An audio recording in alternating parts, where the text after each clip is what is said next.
Bonjour. Plus je parle, moins il travaille. C'est cette phrase qui va me servir de fil conducteur. Alors, je l'ai appelé le théorème de Raoul. Raoul, non, pas celui-là, mais ça me donne une idée pour agrémenter ma vidéo. Raoul, il s'appelle Raoul Pantanella, c'était l'ancien rédacteur en chef des cahiers pédagogiques et il a écrit il y a maintenant plus d'une vingtaine d'années un texte que je trouve toujours remarquable. Il n'a pas pris une ride, euh, moi si. Et ce texte nous permet, et cette phrase surtout, plus je parle, moins il travaille, d'aborder quelques questions essentielles, comme évidemment la question de qu'est-ce que c'est que l'activité de l'enseignant, hein, qu'est-ce que c'est que le travail de l'enseignant, pourquoi devient-on enseignant aussi, et puis, et surtout, finalement, réfléchir un petit peu sur les manières d'apprendre.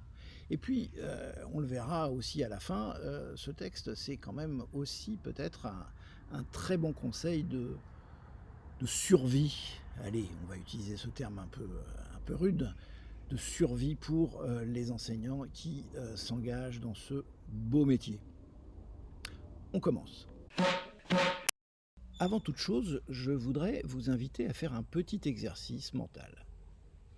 Essayez de vous rappeler le temps que vous avez passé à parler dans une heure de cours ou dans une journée de cours. Ce temps est considérable.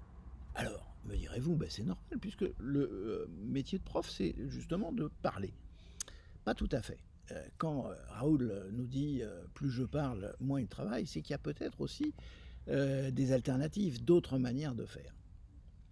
Et ce qui est intéressant aussi d'ailleurs, c'est de constater que la France, plus globalement, hein, au-delà de nos petites expériences personnelles, la France est un des pays où ce qu'on va appeler le cours magistral, parce que quand on parle comme ça face aux élèves, ça s'appelle du cours frontal ou du cours magistral, ce temps-là est particulièrement développé en France par rapport à d'autres pays. Donc ça oblige quand même à questionner un petit peu nos représentations, et c'est ce que je vous propose maintenant à travers une petite anecdote. Une petite anecdote de vieux schnock. Quand j'étais petit, que j'avais des cheveux, une dizaine d'années, mes parents m'ont emmené visiter les châteaux de la Loire. J'étais revenu emballé par ces visites. J'avais dit à mes parents, à la suite de cette période de vacances, voilà, maintenant, je sais ce que je veux faire plus tard dans la vie. Je veux devenir guide de château. Alors, surprise de mes parents, pourquoi? Je leur avais expliqué, je leur avais dit c'est formidable, guide de château. Il tape dans ses mains, tout le monde vient autour de lui et l'écoute. Bon, je suis devenu prof. Je suis devenu prof et je me suis rendu compte très vite, et même d'ailleurs avant d'être prof, quand je suis devenu animateur de centre de vacances, que c'était pas aussi simple que ça. Ouais. Il suffit pas de taper dans ses mains pour que les gens viennent autour de vous, d'une part, et puis surtout, c'est pas parce que vous parlez que les gens vous écoutent, vous comprennent et retiennent quelque chose. Ça, voilà, ça a été quand même une grosse surprise. Alors au-delà de cette anecdote, hein, qui vaut ce qu'elle vaut, hein, je vous l'ai dit, je suis un vieux schnock, il y a quand même quelque chose qui mérite d'être un petit peu questionné, c'est qu'est-ce qu'il y a dans la représentation qu'on peut avoir de l'enseignant d'une part, et puis les motivations qui nous poussent à devenir enseignant. Alors moi je fais une hypothèse, c'est qu'il y a quand même une forte composante narcissique. Alors ça fait un peu chic comme vocabulaire, mais ça veut dire simplement que je crois qu'il faut qu'on s'interroge sur les raisons qui nous amènent à vouloir être entourés de jeunes, d'enfants, et être au centre de leur attention. C'est quand même quelque chose qui n'est pas aussi évident que cela. Donc, voilà, cette représentation de l'enseignant qu'on retrouve un petit peu partout dans les films, dans les bandes dessinées, c'est celle de quelqu'un qui parle face à des élèves supposés l'écouter attentivement et en retenir toute la substantifique moelle, pour reprendre une expression convenue. Y a-t-il d'autres manières de concevoir les apprentissages? C'est ce que nous allons voir maintenant. Faisons un petit détour par les théories de l'apprentissage. On distingue traditionnellement trois grandes conceptions de l'apprentissage. La première, la connaissance se transmet. Elle est fondée donc sur la transmission. L'enseignant parle et les élèves l'écoutent, comme je l'ai déjà dit tout à l'heure. C'est le modèle dit du cours magistral et il repose sur l'idée qu'il suffirait de déverser les savoirs pour que ceux-ci arrivent directement dans le cerveau des élèves. On voit bien les limites de cette conception, même si celle-ci peut évidemment être importante, parce que, bien sûr, il ne s'agit pas de se priver de ces moments de cours magistral qui peuvent permettre, par exemple, de fixer un certain nombre de choses dans une séance de cours. Deuxième conception, la connaissance s'acquiert. Là, c'est ce qu'on va appeler la théorie behavioriste. Alors, comportementale, si vous préférez le terme français. Ça veut dire quoi? Là aussi, c'est assez simple. Ça veut dire que là, l'apprentissage, il se fait par la répétition, par le renforcement, voire même ce qu'on pourrait appeler le conditionnement. C'est donc parce que l'on répète et que l'on répète encore que l'on va acquérir un certain nombre de choses, des connaissances et puis aussi des compétences. Il y a des savoir-faire que l'on va finalement intégrer parce qu'on les répète et on les répète. Bien. Alors là aussi, c'est évidemment pas à rejeter dans la mesure où ça fonctionne avec pas mal de choses. Quand on fait des exercices, c'est bien sûr pour que ça soit intégré dans le comportement des élèves, et puis par ailleurs, apprendre les verbes irréguliers ou que sais-je encore, oui, ça suppose une dose de répétition. Troisième conception de l'apprentissage, la connaissance se construit. Alors, dans le jargon pédagogique, on a qualifié cela de socio-constructivisme. Alors, pour détailler rapidement cette expression, ça veut dire quoi? Ça veut dire que, en fait, on suppose que les élèves vont construire leur savoir lorsqu'ils seront confrontés à des situations nouvelles, des situations problèmes, et que ces apprentissages, ils vont se faire aussi de manière collective. C'est par la confrontation des hypothèses, par le débat, par le travail collectif que les élèves vont pouvoir apprendre.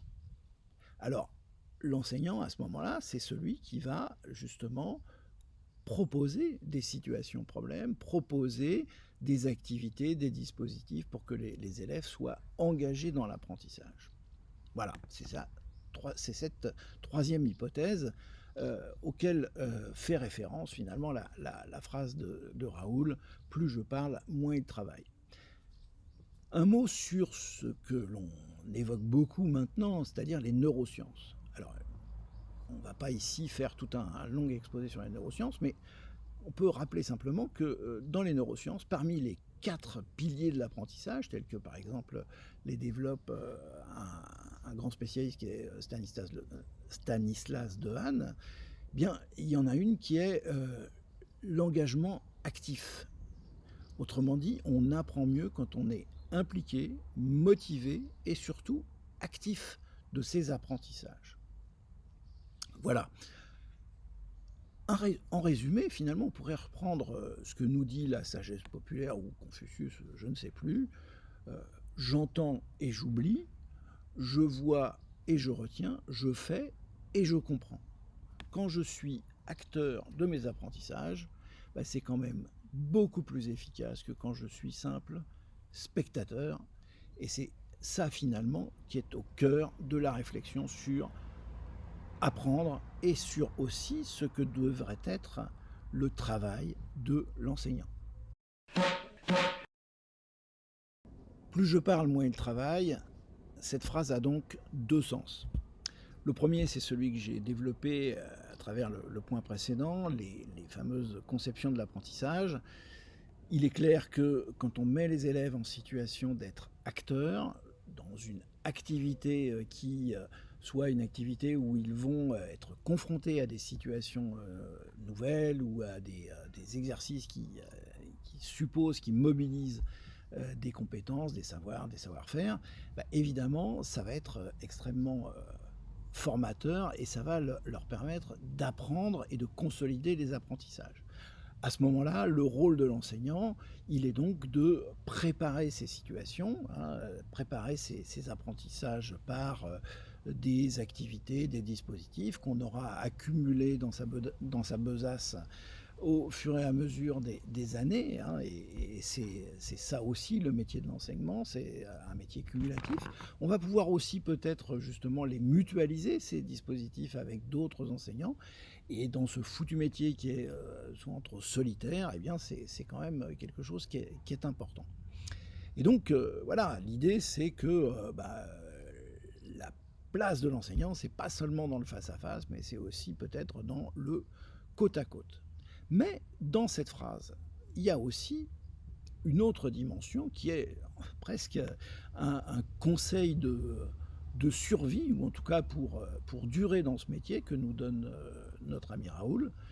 C'est que finalement, si on veut s'économiser, si on veut durer, bah, il faut aussi être capable de ne pas perdre toute son énergie à mobiliser sans cesse par un cours magistral qui, au final, est peut-être très énergivore, épuisant et pas forcément toujours super efficace. Eh bien, il faut être capable de proposer d'autres manières de travailler. D'autant plus que c'est le bon sens populaire qui nous le dit, l'ennui naît de l'uniformité. Donc si je veux varier mon enseignement et si je veux aussi l'adapter à tous les profils d'apprentissage, à tous les élèves, eh bien, il faut que je propose différentes manières d'apprendre. Donc, pour que l'enseignant puisse durer, ben, il faut aussi qu'il fasse attention à ce que Raoul appelle cette entropie éducative, hein, cette déperdition d'énergie qui peut être très important, surtout au début, quand on s'imagine que le métier d'enseignant, c'est d'abord et avant tout parler et être écouté par les élèves. Il y a d'autres manières de faire, et ça, finalement, c'est mon conseil de vieux schnock. Donc, n'oubliez pas de compléter la vidéo par la lecture du billet de blog qui y est associé. Abonnez-vous aussi, et à très bientôt. Salut de la part d'un vieux schnock.